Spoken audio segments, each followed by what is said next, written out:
காங்கிரஸ் கண்டிப்பாக விஜயை திசை திருப்புகிறது. இந்தி கூட்டணியே செத்து போன அப்புறம் அதிலேயே சேரப்போறார் விஜய் அவர்கள். காங்கிரஸ் இல்லாத தமிழ்நாடு வேண்டும் என்று தான் விஜய் நினைக்கிறார். மிக எச்சரிக்கையாக இருங்கள் விஜய் அவர்களே. ஜார்க்கண்ட் அரசாங்கம் பயப்படுகிறது. ராகுல் காந்தியும் அங்க போக பயப்படுகிறார். 15ஆம் தேதி ஆகஸ்ட் மாதம் செங்கோட்டையிலிருந்து பிரதமர் ஜென்சியை பற்றி தான் பேச இருக்கிறார். கோலஹலாஸ் டிவி யூடியூப் சேனல், இது வாய்மையின் எக்காலம்.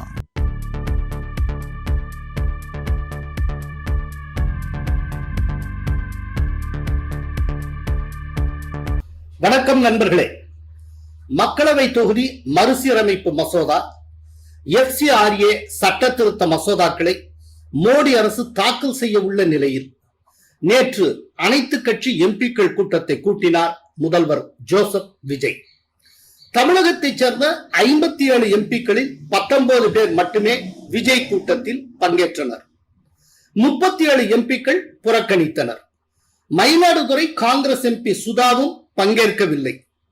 புறக்கணித்த 37 எம்பிக்கள் திமுக மற்றும் அதிமுகவை சார்ந்தவர்கள். இதிலிருந்து ஒன்று தெரிகிறது. மோடியின் மசோதாக்களுக்கு தமிழகத்தைச் சேர்ந்த 37 எம்பிக்களின் ஆதரவு உள்ளது என்பது தெரிகிறது. நிர்மலா சீதாராமனை பிரவீன் சக்கரவர்த்தி திடீரென சந்தித்திருக்கிறார். ஜார்க்கண்டில் மாணவர் போராட்டம் உச்சத்தை தொட்டு இருக்கிறது.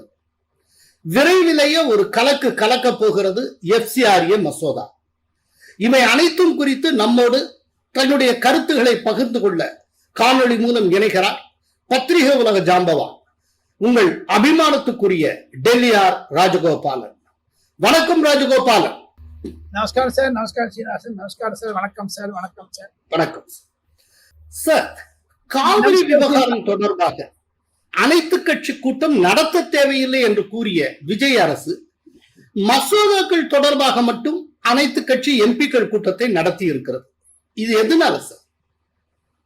காங்கிரசுடைய அழுத்தம், ராகுல் காந்தியுடைய அழுத்தம். எந்த மாநில அரசாங்கமும் செய்ய முடியாததை விஜய் செய்து காண்பித்திருக்கிறார். ஏன்னா அண்டை மாநிலமான காங்கிரஸ் கட்சியில் இருக்கக்கூடிய தெலுங்கானாவும் சரி, கர்நாடகாவும் சரி, கேரளாவும் சரி, அவங்க ஏன் சீஃப் மினிஸ்டர் கூட்டம் போட்டுறேன்? அதுவும் தெரிந்து கொள்ள வேண்டாமா? அதுவும் ஒரு காரணம் அல்லவா? சுக்வீர் சிங் சுக்கு ஏன் இமாச்சல் பிரதேசத்துல கூட்டவில்லை? ஏன் விஜய் ஒண்டி கூட்டியிருக்கிறார்? அதுவும் எம்பிக்கள். அது திமுக சொல்வது சரி என்று நான் வாதிட தயாராக இருந்தாலும் என்னை பொறுத்த மட்டில் ராகுல் காந்தியை குஷிப்படுத்ததான் விஜய் செய்கிறாரா என்ற அர்த்தமும் எனக்கு வருகிறது. தவிர மேஜதாது காவிரி பிரச்சனையை திசை திருப்பவும் செய்கிறாரோ என்ற அச்சமும் எனக்கு வருகிறது. காங்கிரஸ் கண்டிப்பாக விஜயை திசை திருப்புகிறது. காங்கிரசிடமிருந்து விஜய் எவ்வளவு நெருங்கி இருக்கிறாரோ அவ்வளவு தூரம் தொலைவில் போகுவதற்கு நாள் சீக்கிரமே வருகிறது. திமுக சொன்ன மாதிரி முதுகில் குட்டு விட்ட மாதிரி விஜய் முதுகிலும் காங்கிரஸ் குத்தும். மிக எச்சரிக்கையாக இருங்கள் விஜய் அவர்களே. சார், இல்ல நீங்க விஜய்க்கு எச்சரிக்கை கொடுக்குறீங்க. அவர் எச்சரிக்கையுடன் தான் இருக்கிறதா நான் நினைக்கிறேன். ஏன்னா காங்கிரசுடைய அழுத்தம் காரணமா அனைத்து கட்சி கூட்டத்தை நடத்துகிற விஜய் இன்னொரு பக்கம் இந்தி கூட்டம்ல சேராமல் இருக்கார்ல, அங்க காங்கிரசுடைய பிரஷருக்கு அவர் ஈல்டாகலையே. இப்ப வரைக்கும் இந்தி கூட்டம்ல அவர் இணைந்து கொள்ளவே இல்லையே. விஜய் எச்சரிக்கையுடன் தானே இருக்கிறார். விஜய் எச்சரிக்கை விடுவதற்கான ஒரு எச்சரிக்கை காரணம் என்ன என்று கேட்டார் சீனிவாசன். இந்தி கூட்டணி இருந்தா என்ன? இந்தி கூட்டணியே செத்து போன அப்புறம் அதிலேயே சேரப்போறார் விஜய் அவர்கள். என்ன சீனிவாசன், இந்தி கூட்டணி எங்க இருக்கு சீனிவாசன்? இந்தியால. அதனால தானே சார் இந்த காக்ரோச் பார்ட்டிங்கிறது வருது. அதனால தானே சார் இந்தியாவில் ஒரு சுதந்திரமான நிரந்தரமான ஒரு ஆளுமை மிக்க எதிர்கட்சி தேவை என்றாலும் நரேந்திர மோடி அவர்களுக்கு ஒரு எதிர்கட்சி தேவை. அதை ஏன் ராகுல் காந்தி பூர்ணமா செய்ய மாட்டேங்கிறாரு, ஃபுல்ஃபில் பண்ண மாட்டேங்கிறாரு? அதனால்தான் காங்கிரஸ் கட்சி செத்து போச்சு, இந்தி கூட்டணி செத்து போச்சு. அதனால்தான் காக்ரோச் ஜனதா பார்ட்டி வருது. அதெல்லாம் விட்டுருங்க. இங்க வலிமையான எதிர்கட்சியாக காங்கிரஸ் இல்லாததால அந்த இடத்தை ஃபில்அப் பண்றதுக்கு இந்த கரப்பாம்பூச்சி கட்சி இந்த மாதிரி ஏதோ ஒண்ணு அப்பப்போ எமர்ஜ் ஆகுதுன்னு நீங்க சொல்றீங்க. ஆனா காங்கிரஸ் சும்மா இல்ல சார், 99 எம்பிக்களோட இருக்கிற கட்சி. அதை பலவீனமான கட்சின்னு எப்படி புரிஞ்சுக்கிறீங்க? 99 கட்சி இருக்கக்கூடிய எம்பிக்கள் இருக்கக்கூடிய கட்சி நாடாளுமன்றத்தை நடத்தி காண்பிக்க வேண்டும். நாடாளுமன்றத்தை முடக்குவதற்காக கட்சி பொதுமக்கள் தேர்ந்தெடுக்கவில்லை. இந்த மான்சூன் செஷன் மழைக்கால கூட்டத்தொடர் வாஷ் அவுட் ஆனதுக்கு காரணம் ராகுல் காந்தி தன்னுடைய இருமாப்பு காரணமாக செய்தாரே தவிர இந்தியாவினுடைய சுதந்திர போராட்டத்தில் வந்த பெரியவர்களை எல்லாம் மனதில் வைத்துக் கொண்டு கான்ஸ்டிடியூஷன் ஆஃப் இந்தியாவை அம்பேத்கர் பெயரை சொல்லி சொல்லி கான்ஸ்டிடியூஷன் ஆஃப் இந்தியாவை காமிக்கிறாரு. மேகதாதுக்கு காவேரிக்கு சுப்ரீம் கோர்ட் கொடுத்த அப்புறம் கூட ஜட்ஜ்மெண்ட் கொடுத்த அப்புறம் கூட திருப்பி ஃபிளவுட் பண்றது கான்ஸ்டிடியூஷன் ஆஃப் இந்தியாவை கர்நாடக அரசு. அதற்கு எழுதி ராகுல் காந்தி என்ன பதில் சொல்ல போறாரு? நீங்க பேசுறப்போ சொன்னீங்க, இப்ப காங்கிரஸ் ஆளக்கூடிய மாநிலங்கள் அந்த மாநிலத்து முதல்வர்கள் இது போல அனைத்து கட்சி எம்பிக்கள் கூட்டத்தை கூட்டினார்களா? ஆனால் விஜய் மட்டும் கூட்டுவதற்கு காரணம் காங்கிரசுடைய அழுத்தம் அப்படின்னு சொன்னீங்க. ஆக்சுவலா விஜய்க்குன்னு சொந்தமா ஒரு எம்பி கூட இப்ப கிடையாது, யாருமே இல்லை. அதனால மற்ற கட்சி எம்பிக்களுடைய கூட்டத்தை அவர் நடத்துகிறார். இத காங்கிரசுடைய அழுத்தம்னு நீங்க ஏன் புரிஞ்சுக்கணும்? மேகதாதுவையும் காவிரியும் மறைப்பதற்கான ஒரு முயற்சியாகத்தான் காங்கிரஸ் சொல்லிக் கொடுத்ததை முதல்வர் இம்ப்ளிமெண்ட் செய்கிறார் என்பதுதான் என்னுடைய கருத்து. ஸ்ரீனிவாசன், ஆனா அதே நேரத்துல காங்கிரஸோட கரையாமல் ரொம்ப கேர்ஃபுல்லா அவர் வாக் பண்ற மாதிரி தானே இருக்கு.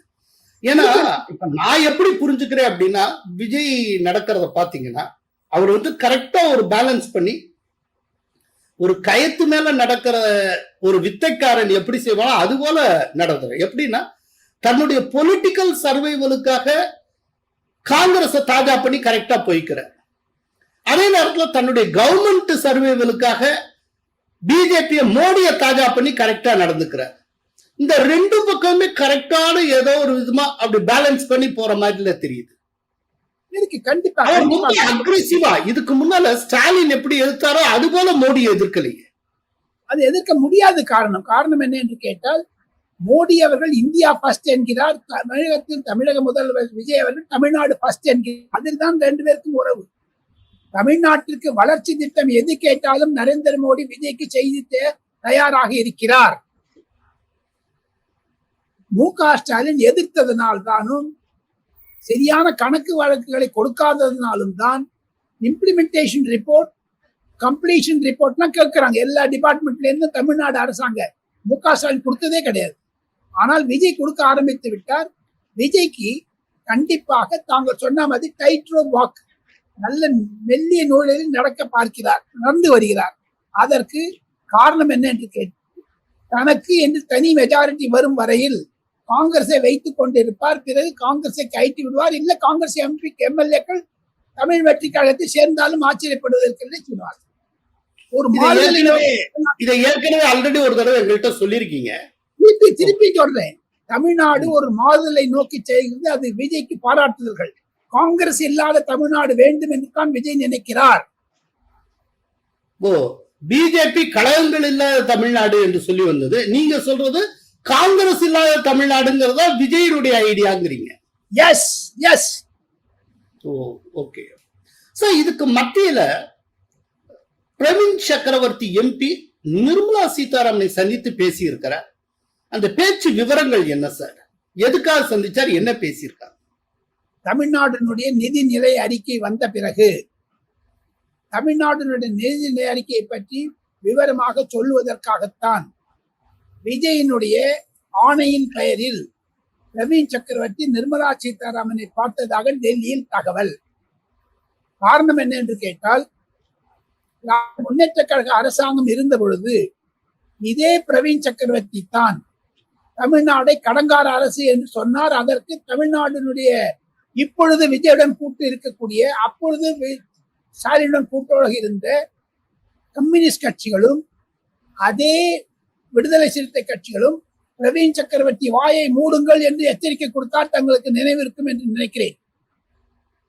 அதே பிரவீன் சக்கரவர்த்தியை தான் விஜய் அவர்கள் பயன்படுத்தி மத்திய நிதி அமைச்சரிடமிருந்து சில சலுகைகளை பெற அனுப்பி வைத்திருக்கிறார் என்பது ஊர்ஜிதப்படுத்தப்பட்ட செய்தி நான் சொல்லுகிறேன். அது ராகுல் காந்தியுடன் அனுமதியுடன் செய்கிறார். ஓ, சோ அவர் காங்கிரஸ் எம்பியாக இருந்தாலும் தாவேகாவுடைய தூதராக அவர் செயல்பட்டு இருக்கிறார். அப்படி அப்படி பார்க்க போனா தமிழ்நாடு எம்பிக்கள்லாம் இப்போ ஒரு கோஆர்டினேஷன் இல்லாமே இருக்கு சீனிவாசன். டெல்லியில துரை வைகோ மீண்டும் மீண்டும் நிர்மலா சீதாராமன் சந்திக்கிறார். ஸ்ரீரங்கம் கோவிலுக்கு யுனெஸ்கோ டேக் வேண்டும் என்று சொல்லுகிறார். நேற்று முன்தினம், அதாவது வியாழக்கிழமை, பிரேமலதாவுடைய பிரதர் சதீஷ் பிரதமரை சந்தித்து சில பேச்சுவார்த்தைகளை ஆரம்பித்திருக்கிறார்கள். தமிழ்நாடு அரசியலை பற்றி அரை மணி நேரம் பேசியிருக்கிறார்கள். ஏதோ நடக்கிறது டெல்லியில் தமிழகத்தினுடைய அரசியலை பற்றி. இந்த பிரவீன் சக்கரவர்த்தியோட கோரிக்கை என்ன சார்? நிர்மலா சீதாராமன் தமிழ்நாட்டுக்கு அதிக பணம் தர வேண்டும். சில வங்கிகளிலிருந்தும், ரிசர்வ் பேங்க் வங்கிகளுக்கு இருந்தும் சில ஒரு டெக்னிக்கல் ரீசன்ஸ்க்காக தான் அவர் போய் பார்த்திருக்கார் சீனிவாசன். சில லோன்ஸ் எல்லாம் ரீபே பண்றதுக்காக ரீலொகேஷன் பண்ண முடியும். அதெல்லாம் அது ஒரு டெக்னிக்கல் சப்ஜெக்ட். அது ப. சிதம்பரத்துக்கு தெரியும். ஆனால் ப. சிதம்பரத்தை உபயோகப்படுத்தாமல் விஜய் அவர்கள், ராகுல் காந்தி அவர்கள் ஏன் பிரவீன் சக்கரவர்த்தி உபயோகப்படுத்தியா தெரியவில்லை. சார், இதுக்கு மத்தியில ஜார்க்கண்ட்ல காங்கிரஸ் கூட்டணி அரசுக்கு எதிராக நடந்து வரக்கூடிய ஜென்சி போராட்டம் எந்த நிலையில் இருக்கிறது? திங்கட்கிழமை 10ஆம் தேதி ஆகஸ்ட் மாதம் ஜார்க்கண்ட் சட்டசபை கூடுகிறது. அதற்கு முன்னதாக இந்த போராட்டத்தை நிறுத்திவிட வேண்டும் என்று கூடுதல் தலைமை செயலாளர் இன்று அந்த தர்மேந்திர மகந்தோவை சந்தித்து பேசியிருக்கிறார்கள். பேச்சுவார்த்தை ஆரம்பித்து விட்டது. போக போக அதுக்கு நிலைமை முன்னேறித்தான் போகும். ஆனால் ஜார்க்கண்டில் இருக்கக்கூடிய மாணவர்கள் டெல்லியில் இருக்கக்கூடிய இருந்த ஜந்தர் மந்தரில் போன காக்ரோச் பார்ட்டி ஆஃப் இந்தியாவும் ஜுன்னத் என்று சொல்லக்கூடிய ஒரு முஸ்லிம் இளைஞர் 10 லட்சம் பேருக்கு ஒரு ஃபுட் பேக்கெட் கொடுக்க அளவுக்கு அவர் செஞ்சார். டெல்லியில ஒரு 30 நாளைக்கு. அதே மாதிரி அவர் போய் பார்த்தாரு ஜார்க்கண்ட்ல. அங்க இருக்க ஒரு ஜார்க்கண்ட் இளைஞர் கிளர்ச்சி மையம் அவரை விரட்டி விட்டது.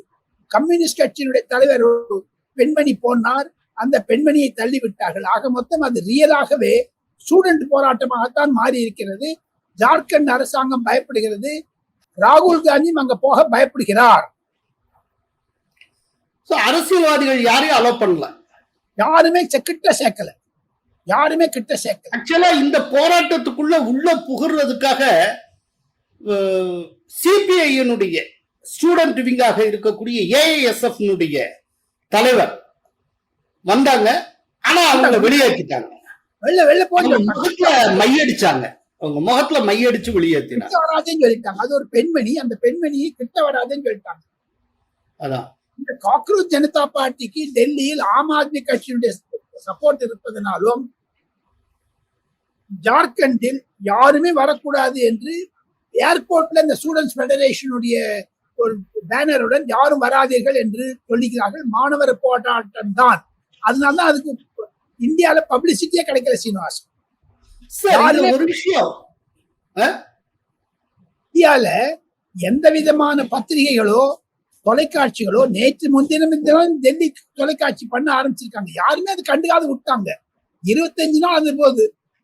ஜந்தர் மந்தர் நரேந்திர மோடி ஒழிக, நரேந்திர மோடி அம்மாவை பத்தி கெட்ட வார்த்தை பேசுவது, நரேந்திர மோடி அரசாங்கத்தை பேசுவதெல்லாம் பண்ணாங்களே. அதுல அயல் நாடு ஒரு கை இருக்கிறது என்பதை ஊர்ஜிதப்படுத்துகிறது ஜார்க்கண்டுடைய போராட்டம். ஜார்க்கண்ட் போராட்டம் பீஸ்ஃபுல்லா போயிடுச்சு. இங்க ராகுல் காந்தி கமெண்ட் அடிச்சாரு, விரட்டாச்சு. அதனால்தான் வந்த வம்பு அது. ஆனா இதுல ஒரு விஷயம் சார், இந்த ஜென்சி போராட்டம்னால அது மோடிக்கு எதிரான போராட்டம் நினைச்சு அந்த விதமான ஒரு போராட்ட டிசைன் ஒன்று உருவாக்கினா இன்னைக்கு அது காங்கிரஸ் அரசுக்கு எதிராகவே திரும்புகிறது. காரணம் பலவீனமாக இருப்பதனால், காங்கிரசுடைய தலைமை பலவீனமாக இருப்பதனால். உதாரணத்துக்கு சொல்லுகிறேன், தமிழ்நாட்டை பற்றியோ அல்லது அங்கே ஜார்க்கண்டை பற்றியோ, தமிழ்நாட்டில் இருக்கக்கூடிய மேகதாதுவை பற்றியோ, காவிரி பிரச்சனையை பற்றியோ பேச விடாமல் தமிழக திராவிட முன்னேற்ற கழக எம்பிக்களை தடுக்கிறார் ராகுல் காந்தி என்று சில திமுக எம்பிக்கள் சபாநாயகரும் புகார் சொன்னாலும் ராகுல் காந்தி தன்னுடைய நிலைப்பாட்டை பிரியங்கா காந்தியிடமிருந்து மாற்றிக்கொள்கிறார். பிரியங்கா காந்தி நம்ம பேசலாம், கான்ஸ்டிடியூஷன் படி சட்டசபையை பாராளுமன்றத்தை நடக்க விடலாம் சொல்றாங்க. இவர் தான் நடுவில் நின்று வரக்கூடாதுங்கிறாரு. பேசுறாரு, ஆனா வெளில போய் பேச மாட்டேங்கிறாரு. இருக்காரு, மைக் வேலை செய்யற, மைக் வேலை செய்யுது, அதை பார்த்து மைக் வேலை செய்யறேங்கிறாரு. He's not giving me mic. Sir, give mic को. Sir, mic तो दीजिए. Mic तो दीजिए. माइक दीजिए लेकिन बोलेंगे आप. Mic नहीं है. Mic नहीं है सर. माइक तो चालू है. बंद कर रहे हैं. आप मानिए लेकिन सदन की ஆக மொத்தம் ராகுல் காந்திக்கு ஏதோ ஒரு சிந்தனையில் இருக்கிறாரோ என்ற அச்சம் கூட வருகிறது. அவரை ஊக்குவிப்பது யார் என்று கூட தெரியவில்லை. சார், இந்த ஜென்சி எழுச்சி தொடர்பாக நம்ம பேசிட்டு இருக்க இந்த சூழ்நிலையில ஒரு பக்கம் RSS உடைய தலைவர் மோகன் பாகவத்தும், இன்னொரு பக்கம் பிரதமர் மோடியும் ஜென்சி தொடர்பாக முக்கிய கருத்துக்களை தெரிவித்து இருக்கிறார். இந்த ரெண்டு பேரும் அவங்க என்ன சொன்னாங்க என்னங்கிறத பற்றி கொஞ்சம் விரிவா சொல்லுங்க. RSS உடைய தலைவர் சொல்லுகிறார், இளைஞர் சமுதாயத்துடன் பேச வேண்டும். தான் சிறு வயதில் இருந்த பொழுது, இப்ப ஜென்சி தான் 18-20 வயதில் இருந்த பொழுது தன்னுடைய தகப்பனார், தன்னுடைய தமையார், பிரதர், சிஸ்டர், தாத்தா, பாட்டி எல்லாத்தையும் பயந்துன்னு வளர்ந்தேன். இந்த காலத்துல அது பயப்படுறது போச்சு. நம்ம ஓப்பனா பேசணும் குழந்தைகளோட. சின்ன குழந்தைகளுக்கெல்லாம் கூட அந்த ட்விட்டர்லயும் எக்ஸ் தளத்திலையும் போன்ல எல்லாம் பாக்குறது, அதுங்களுக்கு எஜுகேஷன் வந்துருச்சு. அண்டை மாநிலங்களில், அண்டை வீட்டில், அண்டை எது நடக்கிறதெல்லாம் தெரியுது. அதனால நம்ம அவங்களோட பேச வேண்டும். அதை தவிர ஜந்தர் மந்தர் போராட்டத்தில் துப்பாக்கி சூடு என்று சொல்லுகிறார்கள், பொய் சொல்லுகிறார்கள். ஆனால் உண்மை நடந்ததை எல்லாம் விட்டுருங்க. நீங்க போய் அவங்களோட பேசியிருக்க வேண்டும் நரேந்திர மோடி அரசாங்கம் என்று சொல்லுகிறார். ஆரம்பத்தில் பேசியதை பாராட்டுகிறார். இருந்தாலும் ஆரம்பத்திலே நாம் பேசியிருக்க வேண்டும். பாஜகவிடமிருந்து சற்று விலகி அவருக்காக அறிவுரைகளை சொல்லுகிறார் என்று தான் பாஜகவினர் நினைக்கின்றனர். कि जैन जी अगर एजुटेशन कर रही है तो एंटी नेशनल तो है नहीं, अपने लोग है, अपनी नेक्स्ट जनरेशन है. जी सर. इस अपनेपन से डायलॉग का साथ मैंने बोला अपनापन चाहिए, संबंध चाहिए. वो हमारा संबंध है, उसका रिकॉग्निशन चाहिए. तब ये डायलॉग होता है. वहां की बात हमको समझ में आती है, हमारी बात वहां समझ में आती है. ये होता है तो होना चाहिए. जैन जी वगैरह ऐसी है ऐसा मैं तो बिल्कुल नहीं मानता. आप क्या मानते हैं? विदाउट इट कॉन्टेक्स्ट भी जब पूछा गया तब मैंने बताया, और आज भी मैंने आपके सामने बोला है कि मुझे लगता है कि ये जो नई पीढ़ी है जैन जी, जैन अल्फा, ये अभी जो हमारी एग्जिस्टिंग पीढ़ी है उससे ज्यादा ऑनेस्ट है. अरे वाह, बढ़िया है. और देशभक्ति और सेवा का ऑनेस्ट अपील उसमें चलता है. பிரதமர் நரேந்திர மோடியோ இந்தியன் இன்ஸ்டிடியூட் ஆஃப் டெக்னாலஜி டெல்லியில் சனிக்கிழமை அன்று பேசும் பொழுது, வாழ்க்கையில் இந்த கல்லூரி வாழ்க்கை என்பது கொஸ்டின் பேப்பர் மாதிரி, கல்லூரி வாழ்க்கை என்பது பலருடன் நண்பனாகவும் பேராசிரியர்களுடன் இருப்பதெல்லாம் ஒரு குடும்ப வாழ்க்கையாக இருக்கும். கொஸ்டின் இருக்கும் இங்க. ஆனா இங்கிருந்து வெளியே சென்ற பிறகு தங்களுக்கு வரக்கூடிய சவால்களே உங்களுக்கு கொஸ்டின் ஆகும் என்றெல்லாம் நல்ல ஒரு அழுத்தமான இந்தி மொழியில் பேசியது IIT மாணவர்களிடையே வரவேற்பை கொடுத்திருக்கிறது. ஜென்சிக்கு அவர் பதில் சொல்லி இருக்கிறார் மறைமுகமாக. காரணம் என்ன என்றால், சுயமாக திங்க் பண்ணுங்க. IIT-ல படிச்சவங்க எல்லாம் விடுறாங்க, ஸ்பேஸ் டெக்னாலஜியில பெரியவங்க ஆயிட்டாங்க. IIT-ல வந்தவங்களுக்கு எல்லாம் ஒரு தனி இடம் இருக்கிறது. இந்திய அரசியலும் சரி, இந்திய பொருளாதாரத்துறையும் சரி, இந்திய வங்கித்துறையும் சரி, IIT-னால இந்த கேம்பஸ்க்கு வரதுக்கு எல்லாரும் பயப்படுவாங்க. அந்த மாதிரி சூழ்நிலையில மாணவர்கள் தம்முடைய பொறுப்புகளை உணர வேண்டும், பெற்றோர்கள் பொறுப்புகளை சொல்லித்தர வேண்டும் குழந்தைகளுக்கு என்று அறிவுரை வழங்கியிருக்கிறார். जब जब जीवन आपको पीछे मुड़कर देखने का अवसर देगा तो ये कैंपस लाइफ आपके दोस्त, टीचर्स, मेंटर्स और सपोर्ट स्टाफ जो आपका परिवार बन गए, आपके प्रोफेसर्स जिन्होंने आप जैसी प्रतिभाओं को गढ़ने की जिम्मेदारी उठाई, और आपका ये इंस्टीट्यूट जो धीरे धीरे आपका अपना घर बन गया. आप अपनी हर सक्सेस में इन सबको याद करेंगे.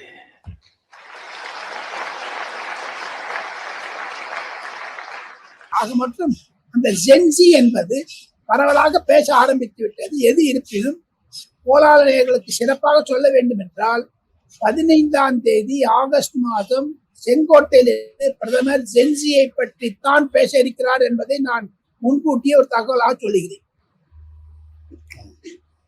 சார், இதுக்கு மத்தியில ஆவலோடு எதிர்பார்க்கப்படுகிற FCRA மசோதா, மக்களவை மறுசீரமைப்பு மசோதா, இந்த ரெண்டும் எப்போ தாக்கலாக போகுது, என்ன நடக்க போகுது? இதுல மக்களவை தொகுதி மறுசீரமைப்பு மசோதா கான்ஸ்டிடியூஷனல் அமெண்ட்மெண்ட் மசோதா, அதுக்குதான் 2/3 பெரும்பான்மை தேவை. அதே நேரத்துல FCRA மசோதா ஆர்டினரி மசோதா, அதுக்கு மோர் தென் 50% வந்திருந்து வாக்களிக்கும் எம்பிக்கள்ல 50% மேல வாக்களித்தால் போதும். இப்ப இந்த 2 மசோதாக்குள்ள எப்ப தாக்கலாகும் என்ன? இந்த வாரம் திங்கட்கிழமை 10ஆம் தேதியிலிருந்து 13ஆம் தேதி என்ற 3-4 நாட்களுக்குள்ளவே இன்ட்ரடியூஸ் பண்ணி டிஸ்கஸ் பண்ணி பாஸ் ஆகக்கூடிய நிலவிற்கு மத்திய அரசாங்கத்தில் முனைகள் ஆரம்பித்து விட்டார்கள். சபாநாயகரும் நேற்று அமித்ஷா அவர்கள் சந்தித்து பேசிவிட்டார். கிரண் ரிஜிஜு ராகுல் காந்தியிடம் பேசிவிட்டார். சுகமான நிலை இருக்கும் திங்கட்கிழமையில் இருந்துதான் நம்பப்படுகிறது. FCRA பில் 12ஆம் தேதி அறிமுகப்படுத்தப்பட இருக்கிறார்கள். அதை மிசோராமுடைய முதலமைச்சர் ஓப்பனாகவே தெரிவித்து விட்டார். தவிர தமிழ்நாட்டினுடைய திமுக MP வில்சன் அவர்கள் உள்துறை அமைச்சரை சந்தித்த பொழுது அவருக்கும் சொல்லி இருக்கிறார், ரிட்ராஸ்பெக்டிவ் எஃபெக்ட் இருக்கக்கூடாது என்றும், சில கணக்கு வழக்குகள் மீது அனாவசியமாக கொடுத்து வரக்கூடிய பணத்தை தடுக்கக்கூடாது என்றெல்லாம் வாதித்திருக்கிறார். அதை அமித்ஷா ஏற்றுக்கொண்டிருக்கிறார். அந்த பில் காப்பியை காமிங்கன்னு சொல்றாங்க, வேற ஒண்ணுமே இல்லை. அதை தவிர அந்த டீலிமிட்டேஷன் திங்கட்கிழமை மதியம் இன்ட்ரோடியூஸ் பண்ணி அது கான்ஸ்டிடியூஷன் அமெண்ட்மெண்ட் பில். அதுல கண்டிப்பாக பாஜக நினைக்கிறது 2/3 மெஜாரிட்டி கிடைக்கும் என்று. அது செவ்வாய்க்கிழமை பாஸ் ஆகிவிடும். 11ஆம் தேதி ஈவினிங்குள்ள லோக்சபால ராஜ்யசபாக்கு போகும் என்று தான் டைம் டேபிள் போட்டு நடிக்கிறது. இது நடுவே காங்கிரஸ் தன்னுடைய எம்பிக்களுக்கு 3 லைன் விப் கொடுத்திருக்காங்க. பாஜக இது இருக்கிற கொடுக்க போறாங்க, இன்னைக்கும் நாளைக்கு கொடுத்துருவாங்க. ஒண்ணு. மற்ற துணை கட்சிகளை எல்லாம் பிரதமரும் சின்ன சின்ன கட்சிகளை அமித்ஷாவும் பார்த்து வருகிறார்கள். அகாலிதளுடைய தலைவர் சிரோமணி அகாலிதள் தலைவர் சுக்வீர் சிங் பாதரை நேற்று பிரதமர் சந்தித்து விட்டார். அவருடைய ஓட்டு பாஜகவிற்கு தான் வரும் என்று நிர்ணயிக்கப்பட்டு விட்டது. மற்ற சிங்கிள் பார்ட்டி இருப்பாங்க, உதாரணத்திற்கு திருமாவளவன், உதாரணத்திற்கு வைகோ, உதாரணத்திற்கு சில மாநில கட்சிகள் நார்த் ஈஸ்டர்ன், அதுக்கெல்லாம் அமித்ஷா பேச ஆரம்பித்து விட்டார். ஆக மொத்தம் அமித்ஷா அவர்கள் கண்டிப்பாக பதில் சொல்ல போகிறார் ராகுல் காந்தியினுடைய சந்தேகங்களுக்கு. ஆனால் ஒன்றே ஒன்று நிச்சயம் சீனிவாசன், அமித்ஷா பேச ஆரம்பித்தாரே ஆனால், நரேந்திர மோடி பேச ஆரம்பித்தே ஆனால் காங்கிரஸ் ஒரு வாக்குறுதி கொடுக்க வேண்டும், தாங்கள் வெளிநடப்பு செய்ய மாட்டோம் என்று வெளில போடுவாங்க. கலண்ட பண்ணுவாங்க, பாராளுமன்றத்தை நிறுத்துவாங்க, பாராளுமன்றத்தில் அமித்ஷா பேச ஆரம்பிச்சு எழுதி போடுவாங்க. இதுதான் ராகுல் காந்தி செய்யக்கூடிய, நாடாளுமன்றத்திற்கு செய்யக்கூடிய பச்சை துரோகம். சார், இப்போ உங்க ஃபேவரட் ஏரியா செய்தி துளிகள். செய்தி துளி 1.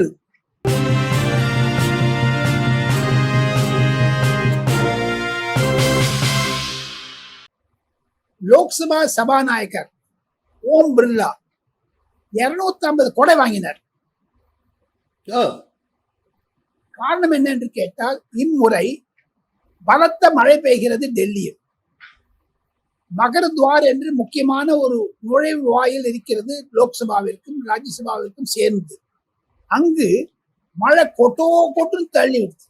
கடந்த 3-4 நாட்களாக புதன், வியாழன், வெள்ளி மழையில நனைஞ்சிட்டு போன, ஈவன் பிரதமரே கூட நனைஞ்சிட்டார். அப்படி மழை. காரணம் என்ன என்று கேட்டால், ஒரு ஷேடோ கணப்பியோ மேல கிடையாது அந்த மகர்த்வாருக்கு. இப்போ எம்பிக்கள் எல்லாம் பயப்படுறாங்க வெளில போறதுக்கு. அமித்ஷா தானே கொலை பிடிச்சுன்னு பாரு, அந்த போட்டோ எல்லாம் நீங்க பார்க்கலாம். கங்கனா ரனௌட் ரொம்ப மிடுக்கான ஒரு பெரிய ஃபாரின் கொடை வச்சு பெரிய கொடை போறாங்க. அதே மாதிரி ஓம் பிர்லா பார்த்துட்டு தடால்னு ஒரு பல கொடைகள்லாம் வாங்கிட்டு ஸ்டாஃப்னு இருக்காங்க, பாராளுமன்றத்தை பாதுகாப்பதற்காக. அவங்க கையில எல்லா எம்பிக்கும் சொல்லிட்டாங்க, எல்லா வாட்ச் அண்ட் வார்டு 200 பேர் ஸ்பெஷலா எடுத்துன்னு யார் யாரு அவங்க காரு கிட்ட போகணுமோ இல்லதான் கார் வர வைக்கணுமோ அங்க போய் கொண்டு விட்டுட்டு வாங்க அப்படிங்கிற மாதிரி. இது ஒரு நூதனமான முறையாக இருக்கிறது. அடுத்து மழைக்கால கூட்டத்தொடருக்குள்ளாக CPWவிற்கு ஆணையிட்டு விட்டார் ஓம் பிர்லா அவர்கள் மத்திய அரசாங்கத்திற்கு.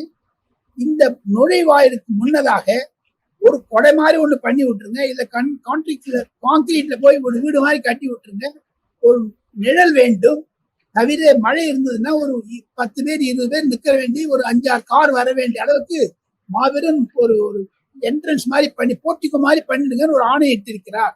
இதுதான் செய்தி துளி 1. செய்தி துளி 2.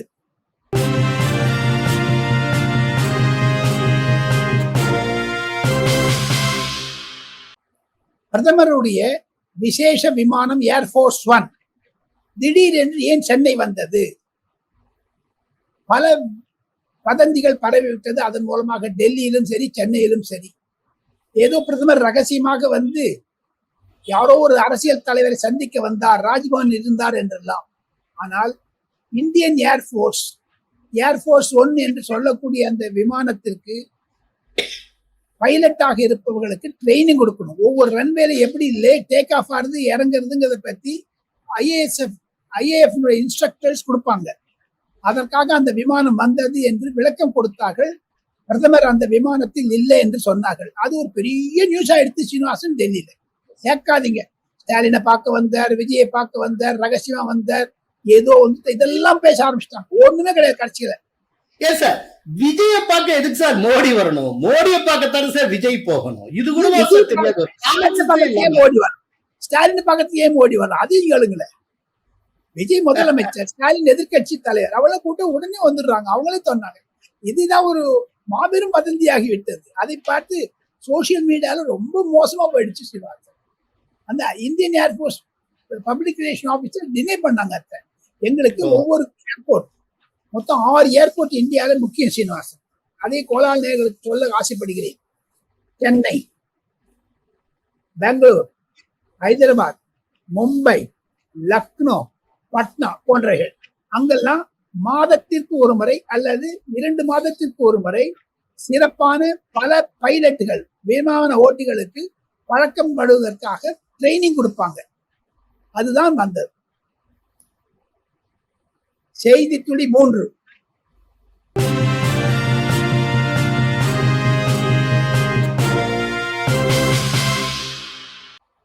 இந்தியில் பிரபலமாக இருக்கக்கூடிய ஆஜ் தக் என்று ஒரு தொலைக்காட்சி, இந்தியா டுடே என்று ஆங்கில வடிவம். இந்த 2லும் கடந்த 1 மாதமாக நூதனமான ஒரு முயற்சியை செய்தார்கள். தொலைக்காட்சியினுடைய பார்வையாளர்கள் குறைந்து விட்டார்கள். ஆனால் யூடியூபிலும், இன்டர்நெட்டிலும், ட்விட்டரிலும், ஃபேஸ்புக்கிலும் இந்த ஹிந்தி தொலைக்காட்சியில் பணிபுரியக்கூடிய 10 நிருபர்கள் நாடாளுமன்றத்தையும், காங்கிரஸையும், பாஜகவையும், அகிலேஷ் யாதவையும் மற்றும் தேஜஸ்வி யாதவையும், உத்தவ் தாக்கரேயும் ஃபாலோ பண்ணக்கூடிய, ரிப்போர்ட் பண்ணக்கூடிய 10 சிறப்பு செய்தியாளர்கள் ஆஜ் தக்கில் பிரதி சனிக்கிழமை அமைப்பாக உட்கார்ந்து கொண்டு நியூஸ் ரூம் என்று ஒரு பிரத்யேகமாக பத்திரிகையில் வராத செய்திகள், ருசிகரமான செய்திகள், அதை அனைத்துமே கிராஸ்டாக் பண்றாங்க. 2 பேருமே நல்லா சண்டை போட்டுக்கிறாங்க. அந்த மாதிரியான ஒரு தொலைக்காட்சி ஒரு உருவம் எடுத்து டிக்டாக், இன்ஸ்டாகிராம்லாம் போட்டதுனால 10 லட்சம் 20 லட்சம் தான் வருதுங்க சீனிவாசன். அது ஒரு பெரிய புயலாகி விட்டது. போதாத குறைக்கு கங்கனா ரனௌட் எடுத்துக்கொண்ட புகைப்படம் பிரபலமாகிறது. அவர் போட்டுக்கொண்டு இருக்கக்கூடிய செப்பல் 70,000 ரூபாய், கொடை 15,000 ரூபாய், கையில் கட்டி கொண்டு இருக்கக்கூடிய வாட்ச் 2.5 லட்சம் ரூபாய், வியூடான் பேக் 5 லட்சம் ரூபாய் என்றெல்லாம் விவரிக்கிறார்கள். கனிமொழி அம்மையாருடைய ஷூ 3 விதமாக இருக்கிறது, அயல் நாட்டில் வாங்கப்பட்டது. இது மாதிரிலாம் ஒரு ருசிகர தகவல்கள். போதாத குறைக்கு கோரக்பூர் எம்பியாக இருக்கக்கூடிய ஒரு ராம்கிருஷ்ணன் என்பவர் மௌனம் வாசிக்க ஆரம்பித்து பேசதே, மாதத்தில் 3 நாள் பேச மாட்டார். அவங்கள போய் எல்லாம் இந்த நிருபர்கள் எல்லாம் கொண்டும்போது அவர் பதில் சொல்றாரு. அப்படி பேச்சுவார்த்தை இதெல்லாம் சொல்றதுனால வட இந்தியாவில் ஹிந்தியில் அது பிரபலமாகிவிட்டது என்பதுதான். செய்தி துளி 4.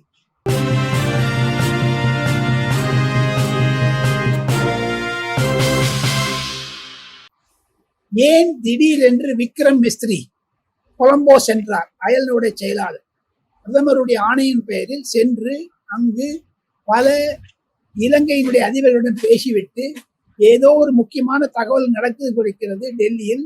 அதற்கான பின்னணி தகவல்களுக்காக பிரதமர் சிறப்பு விமானத்தில் விக்ரம் மிஸ்ரியை அனுப்பி வைத்தார் என்பதுதான் செய்தி துளி சீனிவாசன். ராஜகோபாலன் வந்திருந்து வழக்கம் போல நிறைய அரிய தகவல்களை தந்திருக்கிறீர்கள். மிக்க நன்றி Rajagopal. Kolahalas TV YouTube channel, இது வாய்மையின் எக்காலம்.